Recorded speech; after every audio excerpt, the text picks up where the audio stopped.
दोस्तों, अक्सर हमारे मन में एक ख्याल आता है कि न जाने क्यों कभी कोई व्यक्ति बहुत अच्छा लगने लगता है जबकि उसने कुछ अच्छा किया या नहीं किया, या कोई व्यक्ति को देखते ही गुस्सा आने लगता है। तो ऐसा क्यों होता है कि कहीं ना कहीं कोई वाइब्रेशंस हमें रिसीव होती हैं और हम कुछ वाइब्रेशंस एमिट करते हैं। इसी से जुड़ी एक कहानी मैंने एक बार पढ़ी थी कि एक बार बुद्ध भगवान से एक व्यक्ति ने पूछा कि कर्म कैसे काम करते हैं। तो बुद्ध भगवान ने बताया कि एक बार एक चंदन का व्यापारी था। बहुत समय से उसका चंदन बिक नहीं रहा था, तो उसके मन में बार बार ये ख्याल आता कि राजा मर जाए तो मेरा चंदन बिक जाए। और इसी विचारों के साथ वो बैठा था और राजा वहां से अपने हाथी पे अपने मंत्री के साथ जाते हैं और मंत्री को वो कहते हैं, राजा कहते हैं कि न जाने क्यों ये चंदन के व्यापारी और उस चंदन की दुकान को देख के मन कर रहा है कि यहाँ ये नष्ट हो जाए या इस व्यक्ति को मैं कोई सजा दूं। ये तो जबकि इसने कुछ किया भी नहीं है। राजा ने ऐसे ही बोला और उनका हाथी आगे बढ़ गया। मंत्री के मन में विचार आया कि क्या कारण है कि राजा के मन में ये विचार आया होगा। तो वो भेष बदलकर एक आम आदमी का भेष लेकर चंदन के व्यापारी के पास जाता है और उससे पूछता है, और भाई तुम्हारा काम कैसा चल रहा है। तो चंदन का व्यापारी, जैसा कि उसके मन में विचार होता ही है, वो बोलता है कि भाई चंदन का भाव पूछ के सब चले जाते हैं, कोई चंदन खरीद नहीं रहा। कभी कभी तो मन करता है कि कोई प्रोमिनेंट व्यक्ति, कोई प्रसिद्ध व्यक्ति, कोई इंपॉर्टेंट व्यक्ति मर जाए तो मेरा चंदन बिक जाए। मंत्री समझ गया कि ये व्यक्ति राजा के मरने की दुआ कर रहा है। तो वहीं उसने समझ ली कि इसकी वाइब्रेशंस खराब हुई, इसकी थॉट प्रोसेस खराब हुई, इसीलिए राजा की थॉट प्रोसेस खराब हुई।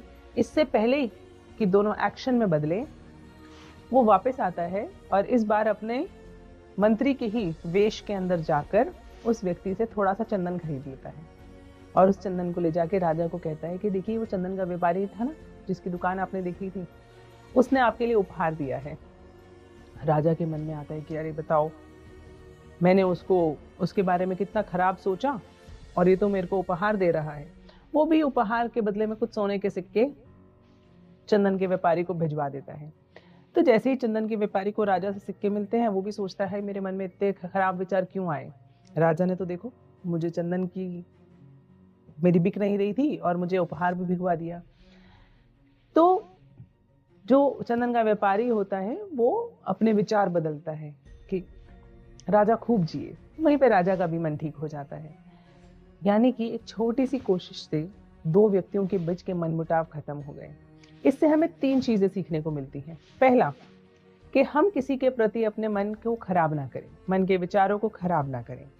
जहां तक हो सके पॉजिटिव सोचें दूसरे के बारे में, क्योंकि आपकी वाइब्रेशंस, आपकी थॉट्स सामने वाले को भी इफेक्ट करती हैं और अगर उसकी खराब हुई तो फिर वो आपको इफेक्ट करेंगी। तो why not to create a positive cycle. Second, अगर किसी व्यक्ति के विचार आपके लिए खराब हैं भी, ऐसा बहुत बार होता है, हमें लगता है कि शायद सामने वाला हमें पसंद नहीं करता, हमें अच्छा नहीं मानता, बहुत बार मन में ऐसी बातें आती हैं। तो क्लैरिफिकेशन से, बातचीत से या किसी उपहार से कोशिश कीजिए कि आपका रिलेशन ईज आउट हो जाए, उस व्यक्ति के विचार भी पॉजिटिव हो जाएं। और अगर आप किन्हीं ऐसे 2 लोगों को जानते हैं जो आपस में मनमुटाव करके बैठे हैं, तो उस मंत्री की तरह कोशिश करनी चाहिए कि 2 लोगों का मनमुटाव खत्म हो जाए और हम लोग पॉजिटिव सोच पाएं। क्योंकि जैसा बुद्ध भगवान ने भी कहा था, कर्मास आर थॉट्स, हमारे विचार ही हमारे कर्म हैं। क्योंकि जब आपके मन में एक बुरा विचार आता है तो उस बुरे विचार को आप जीते हो, वो आपकी हेल्थ को, आपके रिलेशनशिप्स को, आपकी बॉडी को, सब चीजों को खराब करता है। उसी तरह से एक पॉजिटिव विचार, एक हैप्पी थॉट आपको खुश रखती है, पॉजिटिव हार्मोन्स रिलीज होते हैं and it keeps you in a good relationship and health. So hope you people think good of everyone else. Thank you.